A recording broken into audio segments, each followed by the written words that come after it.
We are doing Srimad Bhagavatam. Chapter is called Bhakti-yoga, Canto 11, Part 2, Chapter 29. The last time we had done a verse 21 up to verse 21.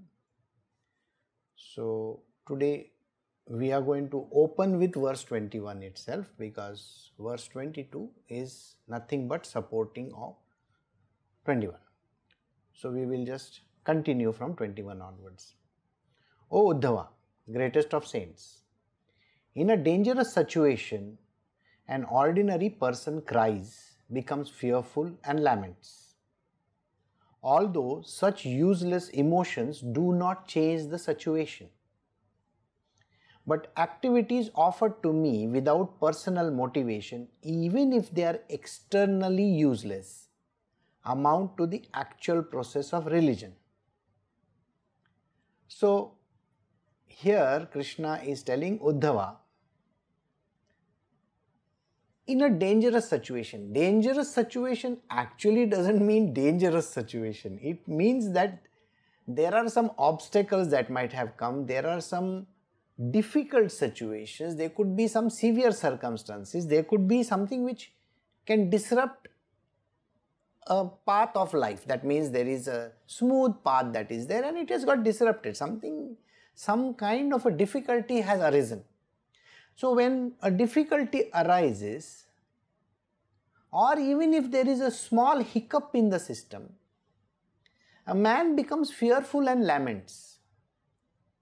So what does a man do? He is always complaining and he is always saying, why does this happen to me? Why does this happen to me? If it is not supposed to happen to you, it is not going to happen to you, but it is supposed to happen to you. Understand one thing, everything in this world is nothing but a progression. Progression means you are going ahead. If the teeth have fallen for the child, you know those milk tooth, it falls. The child cries, oh my God, my teeth has fallen. And the mother says, okay, we'll keep it under your pillow and then the tooth fairy will come. She'll give you some money. And the child is happy. But why has the teeth fallen? All the teeth, they disappear. Why? It is for progression only, no? Is it for regression or progression? It is always progressing ahead. That means the new set of permanent teeth are supposed to come. But how does a person take it? He takes it exactly like the child who is, oh my God, my teeth has fallen. You see the way how the child will behave? Human beings behave exactly like this. A little hurt, a little problem, absolutely, it is minuscule in nature. Okay? You go to a place and let us say you are going to the bank or any government office, and when you reach over there, it is just 1 minute to closing time. And then the window closes. And then the person says, see, I came all the way over here and see, this is what happens to me. Now I want you to think logically in your mind. Do you think that would have happened to a person who came in time? No. If you would have come in time, you would have been able to complete your task. But how much does the man lament? He cries even if the window closes. He loses opportunity every single day and he is keeping on complaining about it. There is always crib and crib. There isn't a single moment in time when he is saying, I will go in time. There is a very simple rule in the material world which you should understand. The rule says, suppose you are supposed to reach a venue at 6 o'clock in the evening. Okay? The program starts at 6. What is the right time to arrive? So the person says, in India we normally arrive at 7 o'clock because we are used to going late. Somebody else will say, sir, 6 o'clock is the right time to arrive. Of course not. The time is 5:45. If you are really very good, if you are an average person, you will come 5 minutes to 6. That is 5:55, and sit in your seat so that the program can start. Idiots will arrive after the opening time. So they will say 6 o'clock, I will come at 6:05, 6:10, 6:20 and so on and so forth. And then they will blame the whole world about it. It is very easy to blame the world, you know that. So Krishna is talking about these kind of idiots in this world, who love to blame everybody else and everything in this world. They will blame the silliest of the thing. If you don't go in time, if you cannot do your work in time, it is because I was doing something else. You think the rest of the world doesn't do? Yes, it does, but reasoning? So a person cries, and this is a normal human being. But what does a devotee of the Lord do? A devotee of Lord is exact reverse of this kind of a person. A person will never complain. You understand? Never complain. There is one thing which I have to tell you about 15 minutes before time. The reason why the 15 minutes before time or maybe an hour before time, what is the importance of that? Do you know in life there are lots of contingencies? Okay? Lots of contingencies, lot of issues happen in our life. If you are there, then you can handle those contingencies. Even a simple thing, the program is supposed to start, and at 6 o'clock the person enters the gates of the compound. By 6:05 he is trying to sit in the seat, and at 6:05 the person will make the space and put the thing in the seat. I have to go to the loo. The program has started 5 minutes ago, but the person is supposed to go to the loo, and going to the bathroom is very important. Disturbing the entire person who is sitting over there, the person will go to the bathroom, come back, now I am happy. This is how we behave. Like I said, a person who comes in time exactly at 6 o'clock is an idiot. In my world, that person is not called a person who is keeping time. Somebody who comes way before time, sits over there, does the work, has extra time for doing every other thing, is the right kind of person. So in my world, when certain jobs are given, 3 types of people are there. The first type of a person is, oh my God, I'm supposed to do this job. This is not good. Let me do it. Maybe I'll do it after half an hour, or maybe I'll do it after 1 hour when I am a little free. Okay, you are very busy. So the person pushes it off to a later time. This person is coming from a guna which is called tamas, a tamasic person. Who is a rajasic person? Can you do this job? The person says, right now? The answer is, yes, of course, right now. Okay, I'll do it. And the person does the job. This person is called a person with rajasic guna. So he is rajasic in nature. Now we come to the last one, which is called sattvic person. Do you know what is the difference between all these people and the sattvic person? The sattvic person has already anticipated the job and done it.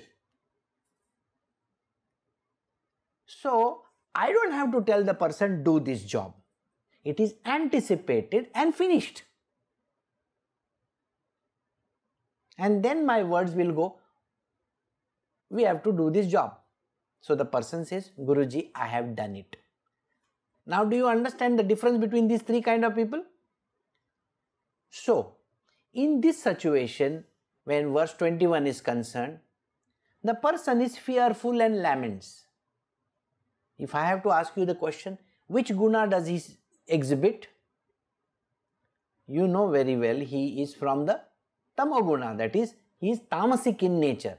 Any person who keeps on cribbing and coming up with negatives and all kinds of lamentations or crying is a person who is predominantly tamasic in nature. So such a kind of a person, although such useless emotions never change the situation, they do not change the situation. His life situation is never going to change. If you keep on crying, do you think anything is going to happen? Nothing is going to happen. And the situation remains like that, and the person falls further into the ditch of karma. Now we come to the second kind of person. But activities offered to me without personal motivation. If someone does something for Krishna without any motivation, anticipating it. You understand this word is very, very important. Anticipating the issue. Such a type of a person who is doing it without any personal motivation. I am going to get something out of it. That person never thinks like this. Okay? He wears out the body for everybody in this world. Everybody. He will wear out the body for everybody on his own. He doesn't need some push from somewhere. Do this, do this, do this. That person doesn't need that. So such a type of a person, even if they are externally useless actions, these actions could be useless. I mean, the kind of activity that is happening has no value. Absolutely zero value.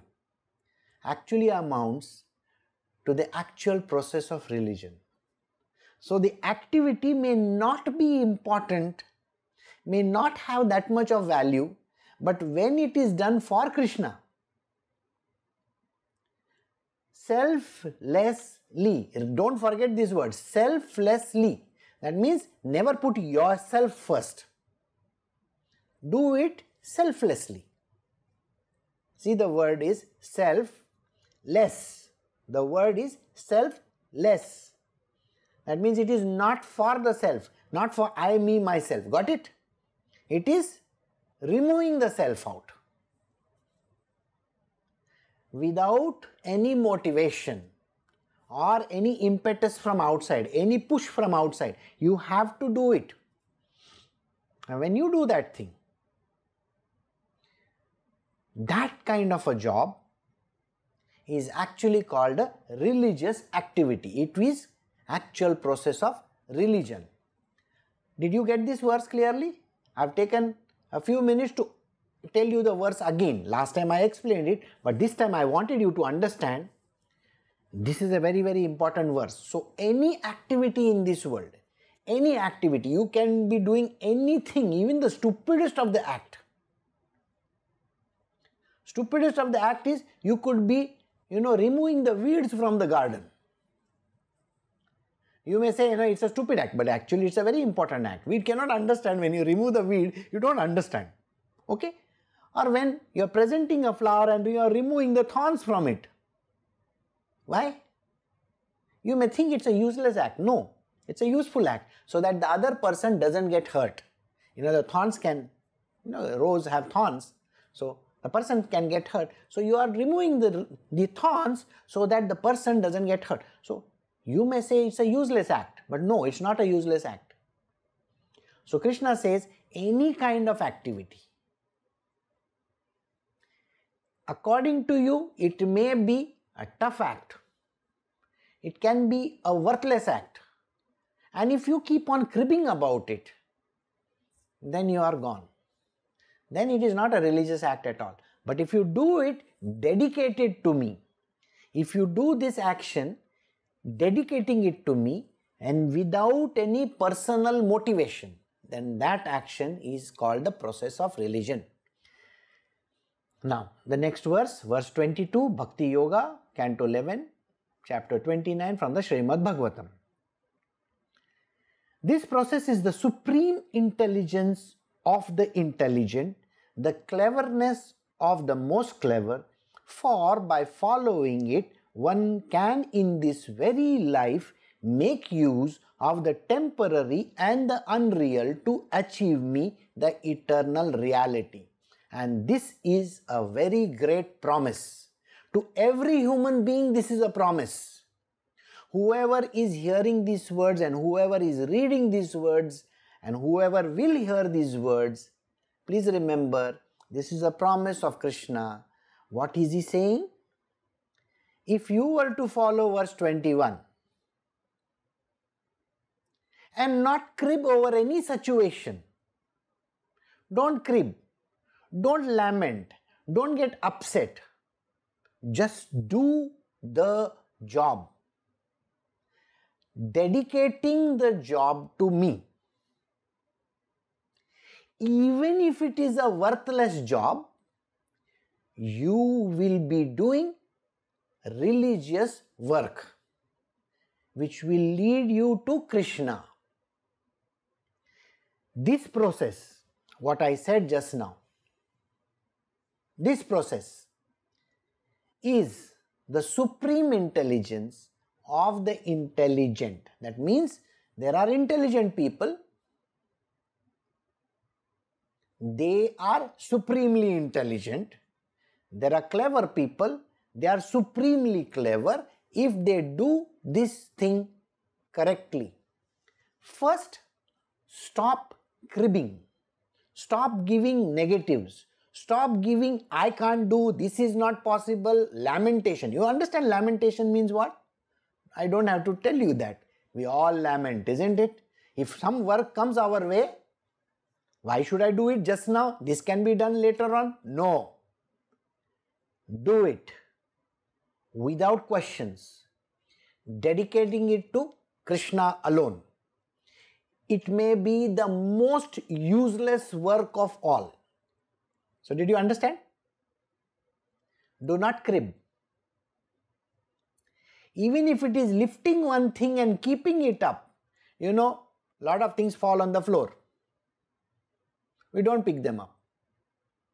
We think that, oh, later on somebody is going to sweep. If you can pick it up for Krishna, throw it in the dustbin. Not for yourself. No personal motivation there. Oh, I have done a great job. Did you see? I picked it up. A person who does stupid jobs, okay, like closing the cupboard, lifting up things, doing something, putting the things in place. The person would have done it, and later on, there was something over there. Somebody says, oh, I picked it up. I kept it in place. The moment I has come into the picture, the moment you say I have kept it, what has happened? It has become personal motivation. Do it, don't talk about it. Do the job, don't talk about it. There is no need for you to advertise to the world that you have done the job. Just do it and move ahead. That's it. Any work which is anticipated and done perfectly for the sake of Krishna is a religious activity. And in this verse he is saying something. It is the super intelligence of the intelligent. It is the super cleverness of the clever. By following it, one can, in this life alone, make use of the temporary and the unreal to achieve me. In this life you can achieve me. There is no need for you to think of the next life and the next life and the next life and the next life. No need to think. You will be able to achieve this ultimate goal in your life. To achieve me in this life, and I am the ultimate reality. Isn't that the truth? And this is what he tells Uddhava. I will repeat my sentence once again and then we will move ahead. Any job of any kind, don't bother about the worthiness or the worthlessness of it. The job has to be done. If you do the job without any cribbing or lamentation or cries, do that job selflessly, without personal motivation, no motivation of any sort. You do that job, dedicating it to Krishna. You are the super intelligent, you are the super clever person, and Krishna's promise is, you will achieve me in this life itself. No giving any reasons, okay? Not even saying I did it. No, that is your ego. Because in hindsight, you will say, I did that, isn't it? Then you will lose Krishna. Krishna will disappear, poof, like that. Okay? Like the genie. I hope you understood this verse. It's a very tricky verse, And the lazy people will definitely say, oh, he is pushing us to do this job. Or they have reasoning. Reasoning of any lazy person is, why should I do it? Okay? Let us say, this is a small example I will give. If I say to you, pick up that flower and throw it in the dustbin. Just imagine. So the person doesn't get up. The flower is still very fresh, See, the flower is still very fresh. We can put it tomorrow. Or if I look at the person, okay, I will put it later on when I am going near the dustbin, I will take it and go.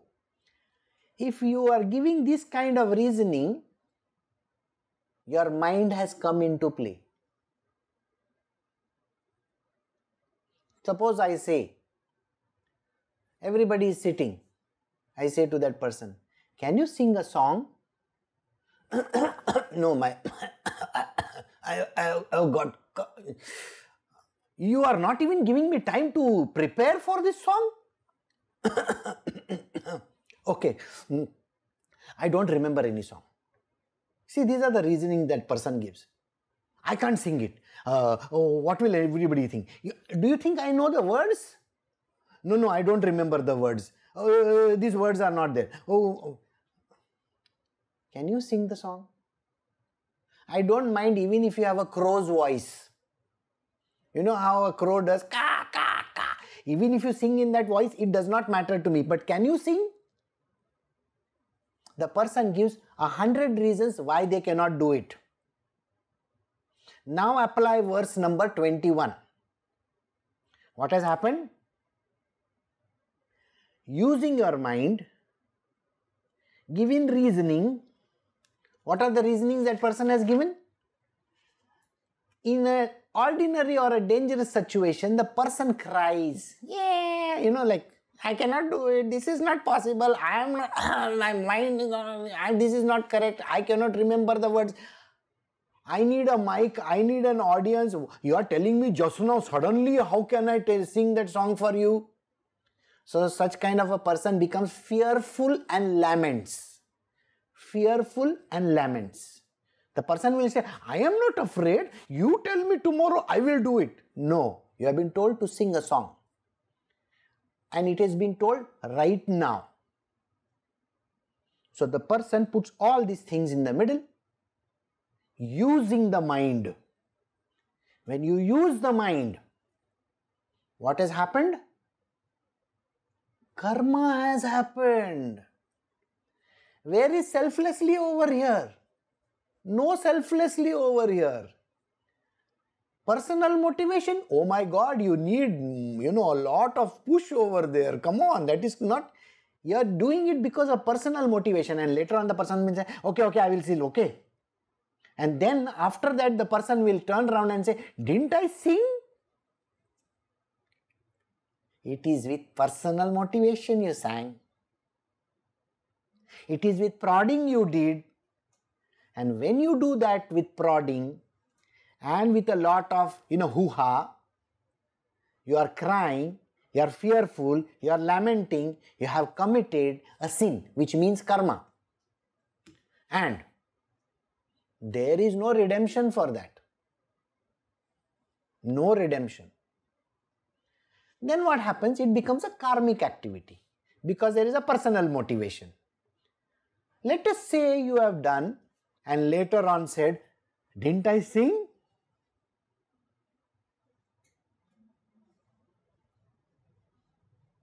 No. It is a useless activity and your karma is also useless. You will have to suffer for it.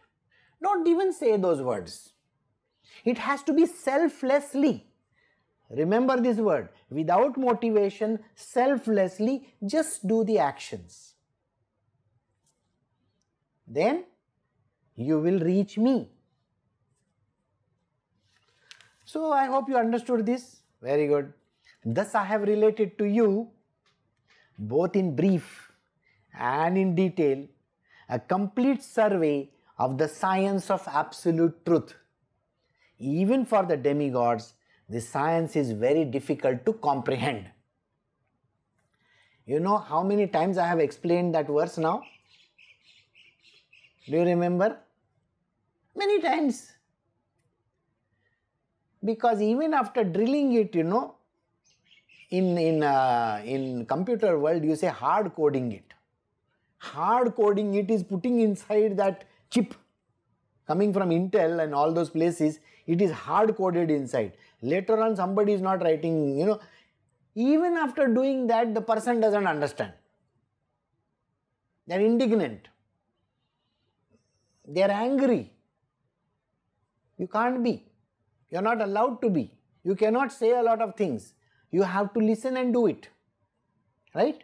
So Krishna says, see, I have told these words. I have said these words. Now you understand. In brief, I have given that thing in a single line as well as in so many lines. In so many satsangs also I have conveyed to you, no? Right? In brief and in detail also I have given with multiple examples. The last example was singing. Okay? You want to have another example? See? Any example in your life. If it is personally motivated, if you are cribbing, if you are giving all kinds of reasoning, crying, you are not doing anybody a favor, you are doing karma. Your mind has come. You are just opposing, you are not doing the job. Then you and karma know best. But if you are doing it without motivation, selflessly, and perfectly, to the T, then Krishna says, in this life only I will see you. You don't have to wait for any other lives. So he says, this is a complete survey of the science of absolute truth. This is the truth. And by the way, this truth is difficult to understand. You know the reason why it is difficult to understand? You have eyes and you have glasses in front of them. These glasses are called Maya. Maya is difficult to overcome. You see, without glasses you can't see. You put on the glasses, then you can see clearly, isn't it? This glasses covers the truth. Actually, in the material world we say, it actually shows me the truth. But in spiritual world we say, it covers the truth. These are called the glasses of mind. I am not talking about the physical glasses, which I am not the ones which I am wearing. That's an example I gave. The mind is between you and me. Krishna says this. Between that individual and Krishna, there is a very big wall. And that wall is called the mind. Overcoming the mind is extremely important. Listening to the words is extremely important. Executing them right there and then is extremely important if you want to reach Krishna. Naturally, some things happen in this world, they are from the domain of Krishna. So, I hope you understood. Even for the demigods, this science is very difficult to comprehend. This science about the absolute truth, even those demigods can't understand. They also, why should I do? I will give you an example. Let us say you go to Saraswati and say, Ma, can I get some money? She'll look at you. Sir, you are in the wrong department. By the way, who has given you permission to come just now? Please talk to my secretary, get one appointment. Oh, is that so? You can't meet gods like that. Even Yamdeva you can't meet without appointment. You understand, Yamdeva is the god of death. He also comes with appointment and you also have to meet him with appointment. He doesn't come just like that. You may think, there was an accident so he has come. Nothing like that. He has come on his appointed hour. So you can't meet any gods without appointment. So you have to go with appointments, right? So Saraswati will say, it is not my job. Now you go to Lakshmi and you say, Ma, can I get some education? Oh, that is my sister, you have to go and meet my sister, not me. It's not my department. That's what happens. Even the demigods don't understand this. You see, they forget that Krishna has sent that person. If you understand this sentence, then you are a smart person. Do you get the point? Krishna has deliberately sent that person to the wrong counter.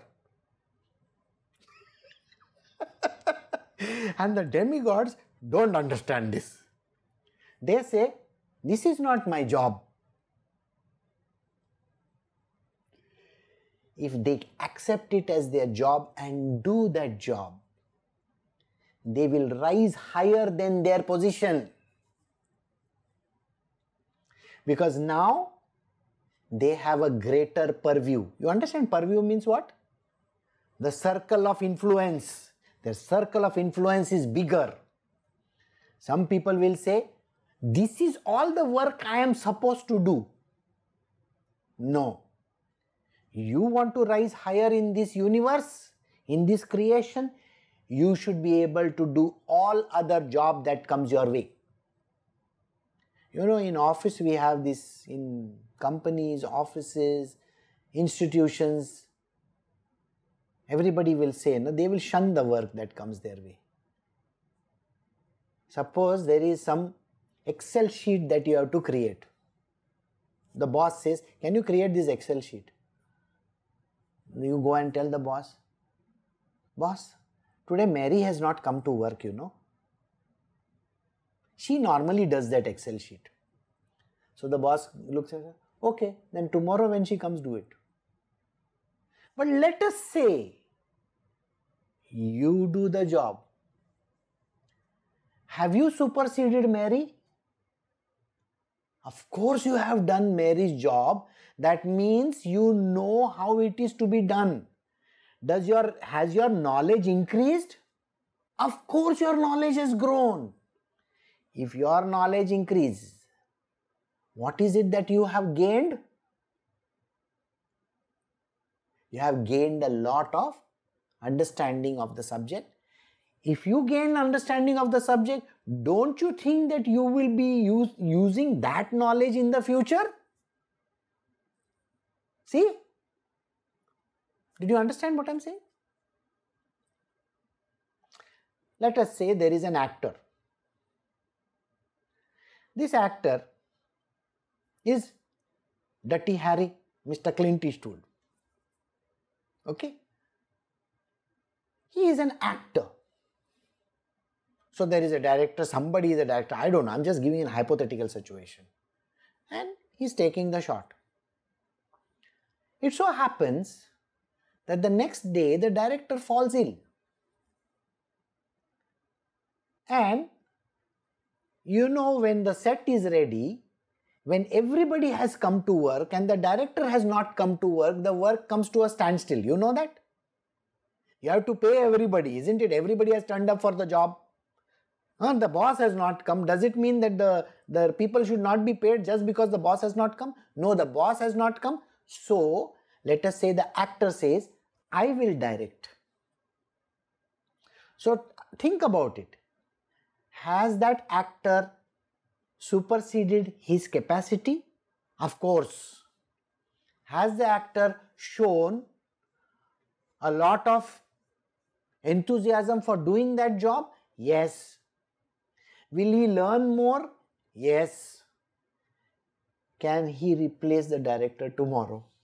Of course. The next film, the actor will also be the director. See? Did you get the point? If you want to grow in this world and if you really want to become not only of finance department but education department, all those departments, and you want to become the prime minister or the president, you should know every job. The moment you say, I don't know this and this is not my domain, this is not my job, you are stopping your own growth. Isn't that the truth? In the material world, this truth is called falsehood, whatever I said just now. They will say, you have done your MBA only in HR, human resources and personal management and all. Why should you go and do finance management? There will be a finance manager, but the CEO is supposed to manage even the finance, isn't it? So you are just an HR manager. Don't you want to become the CEO? So if you want to become the CEO, you should know exactly what the finance department does, exactly what the sales department does. So isn't it important to learn? So it is an important thing to learn. And this is how you will grow in your life. Exceed yourself. Do more. Don't keep on giving reasons. Just keep on doing. This is the absolute truth. And even the demigods don't understand it. That's why they only remain demigods. If they wanted to become God, then they would have superseded their responsibilities, isn't it? And done more and more and more, isn't it? God is the super boss of everything. That's what. Now, verse 24 says, I have repeatedly spoken this knowledge to you with clear reasoning. Anyone who properly understands it will become free from all doubt and attain liberation. Another guarantee over here. See how many times, this is like a boring lecture going on and on and on and on and on and on. You know that? I have been saying the same thing over and over and over again and again, not only in this book but in every other book that I am doing. Isn't it the same thing that I am saying? If Arjuna would have understood, just do your job, there would have been no Bhagavad Gita. Or if you would have understood it in the second chapter itself, we didn't have to go till 18th chapter. Isn't it the truth? It's the same thing with human beings. If they would have understood it in the first go, then the Bhagavad Gita is of no use, then you could have become God yourself. But nobody wants to become God, they just want to remain ordinary people and live in this cycle of life and death, the rebirths. So they love to go to 18th chapter and still at the end of 18th chapter they'll say, can we do it once again? Even if you do it 1,000,000 times, the same answer will be there. Can I do it once again? Next life, Pause. Learn it in this life. Then what happens? You attain liberation. See what he says? I have spoken this knowledge to you with clear reasoning. Reasoning has been absolutely clear. If you tell me that reasoning is not there, I will withdraw. In every verse, there is a pure reasoning. My explanation is also pure reasoning to you, isn't it? I have reasoned out with you. So, anyone who properly understands it, if you have understood, then you will become free from all doubts and attain liberation in this life itself. Okay? Signed, sealed and delivered.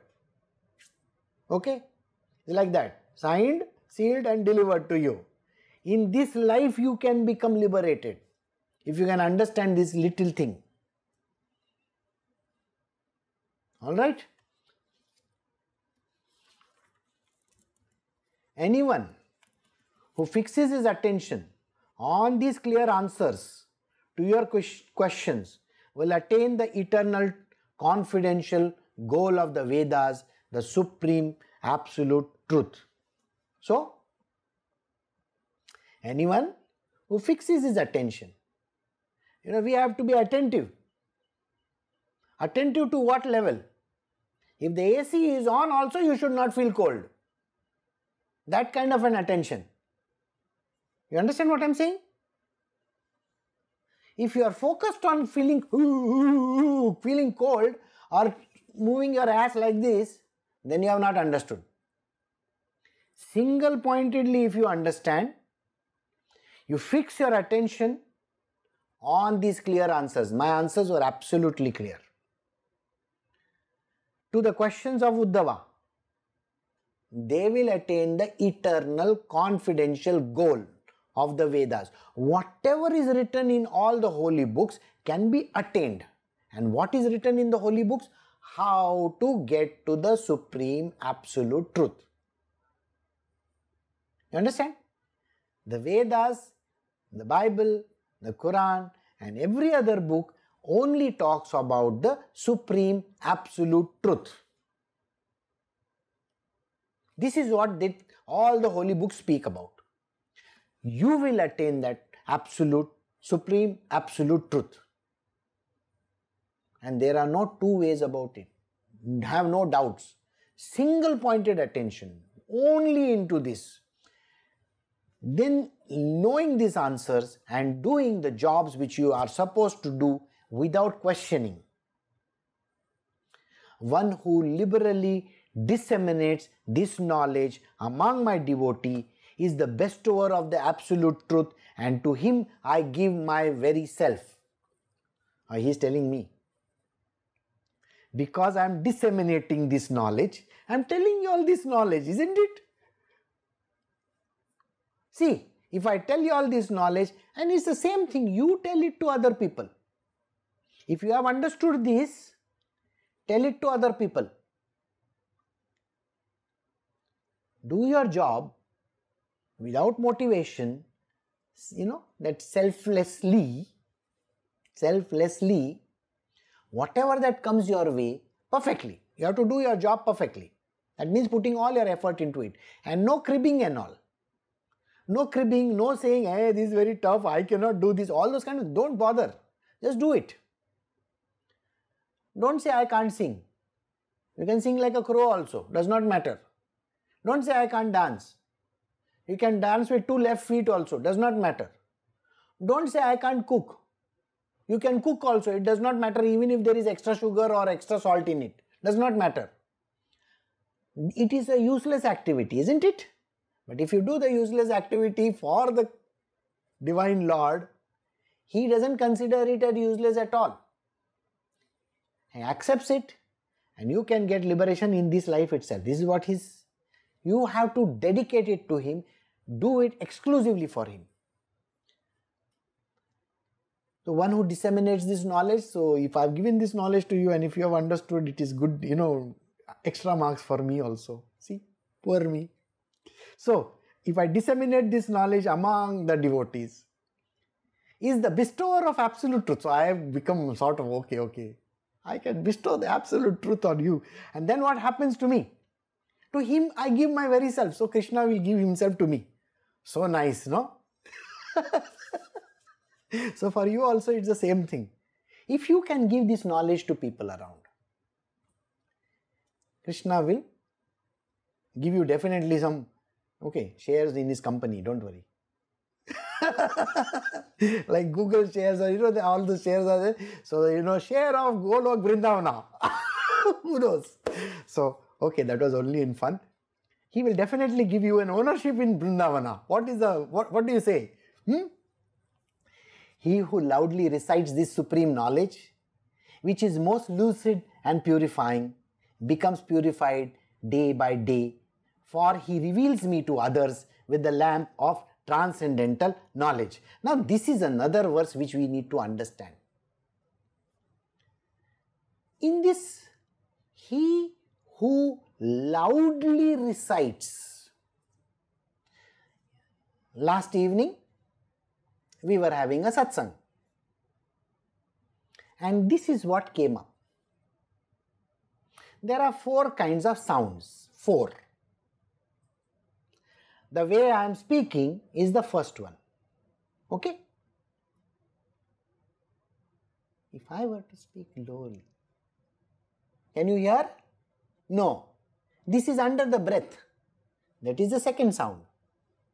This is for your understanding. Okay, just listen. The third one, I said it in my mind, you know. So you are not saying it outside, but you are saying it in the mind. Third kind. And the fourth one is the automatic one. It happens on its own. Not in the mind. No mind at play. Automatic. Godly domain. Just like that. JLT. 4 kinds of sound.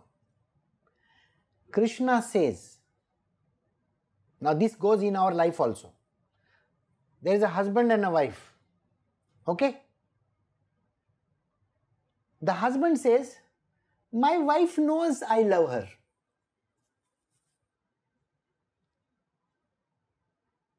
She understands, you know. Once in a while I get some flowers or something like that for her.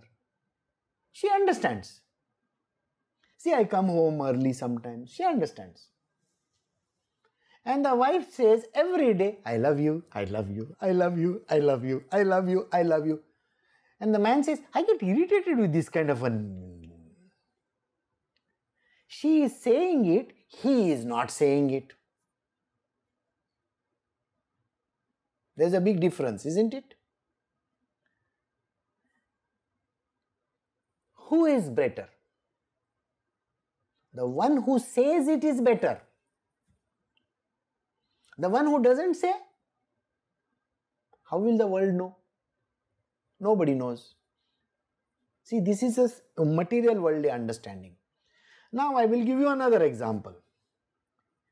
One mother has got 2 sons or 2 daughters. Okay? And the mother says, my children know I love them. One of them says, I am her favorite. The second one says, she always treats me badly. You know, it's always the case, you know, between 2 siblings, one will say, my mother loves me the most. The other one will say, I am a, you know, unwanted child. You know, this happens in everybody's family. The mother says the word, I love you to the first one and I love you to the second one equally. Then it makes sense.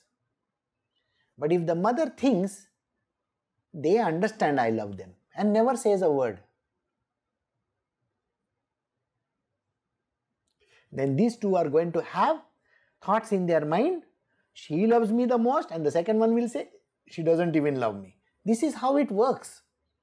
So did you understand? This is the second example I am giving. The first example that I gave you was husband-wife. Second one of 2 children. Now we come to the material worldly problems. Do you know anybody who gives a lengthy speech? You know, election speeches, you know how they give, no? And they win in that election. Where you see they stand in that, what do you call that? Debate. And in the debate, one is very garrulous. And the other one, you know, he is making a point but he is very slow and soft. And you think the person who is soft is a good person. The election will be won by the person who is garrulous, not by the person who is soft. Do you get the point? Person who keeps on talking, a person who keeps on doing things is the winner. This is the third example. Now I come to spiritual world. Now this was all material worldly. Now we come to the spiritual world. In the spiritual world, we say, God hears my prayers, you know. Every day I pray to Him. God is busy in His work. You don't say it loudly. Do you know what was the previous verse, by the way? Krishna says, I say it repeatedly. and you think your one single prayer he is going to hear? You have to say it loudly. Loudly. Say it again and again and again. Then he will listen. So did you get the point? Even in the spiritual domain, he is only giving you this verse. See, he says, he who loudly recites this supreme knowledge. You cannot talk under your breath. No. If you stand in front of God, speak out. Say the words. And please say them correctly. Okay? Don't, and just example, doesn't mean that you go and do this. God, I want money. Lots of money. Lots of money means he will give you 1,000 $1 coins or 1 rupee coin. Is that okay? Lots of money it is. No. I was talking lots of money means at least some, 100,000 or maybe 1,000,000. Oh, is it? Say the words correctly. Okay, don't mumble. People like to mumble, They'll say it under their breath. God is not even listening to you, by the way. His ears have become deaf, listening to everybody's, I want this, I want that, I want this, I want, he's become deaf.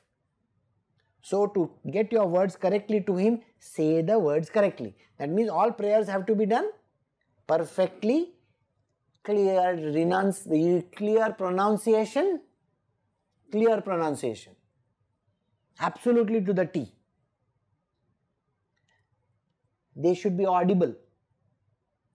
Okay? You use a microphone if you want. Okay? You're thinking that God is... Now you know what the azan is. Azan is the morning prayers. Outside the masjid they are doing. Have you seen it is loud and everybody should hear? We are deaf people. That is why they have to say it loudly. So that they can wake you up. It's at 5 o'clock. Normally at 5 o'clock and all. So they loudly say that prayer so that you can wake up. You are always sleepy. So think about it like that. It has to be loud. It has to be audible. It should be heard. It's like Janagana Mana Adinayaka. No, say it loudly. The reason why he says say it loudly? Do you know the reason? We are embarrassed by it. To say something loudly, we are embarrassed by it. We don't want to say our national anthem also loudly. What that person next to me will think is, he will think I am an idiot. No. Stand up, say it loudly. Prayer, say it loudly. Let that person think you are an idiot. What is the big deal in that? Does not matter. Okay? It's like, I have seen people will sit for the... Okay, let us eat. Say the words. Say the Hail Mary or say the grace before meals properly. Christians, I tell them always, today, between or there. But I suppose you say the Hail Mary properly. Say the prayer properly. You see, grace before meals. Bless us, O Lord, and these thy gifts which are about to receive from thy bounty to Christ our Lord. Amen. Say this loudly. Does not matter. Everybody is going to feel embarrassed except you. I say in my satsangs, many times I have said, Nirlajjam Sadasukhi. You have to become shameless while saying prayers.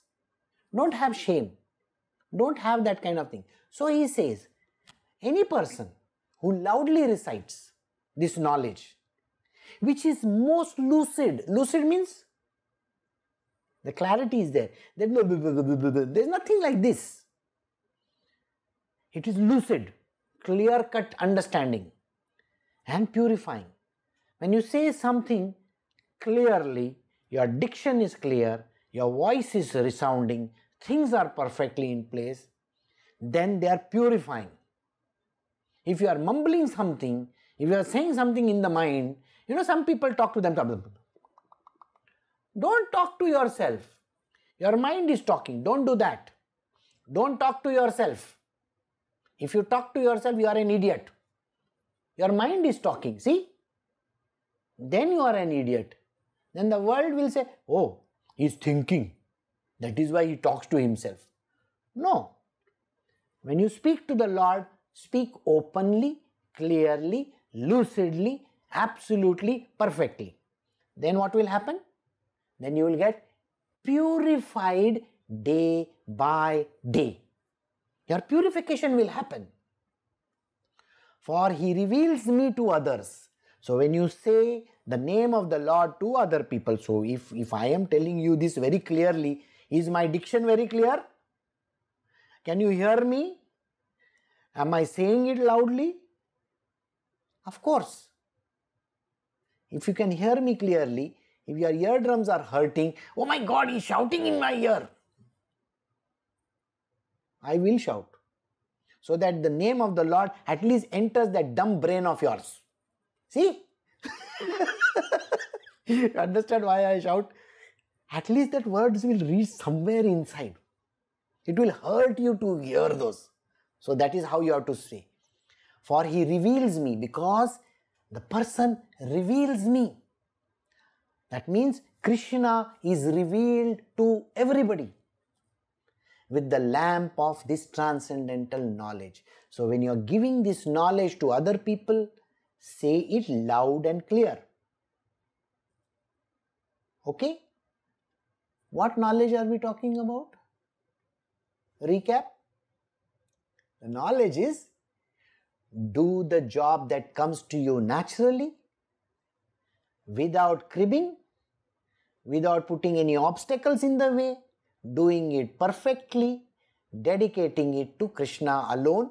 Then you will achieve the ultimate goal of your life in this life alone, which is called the Supreme Absolute Truth.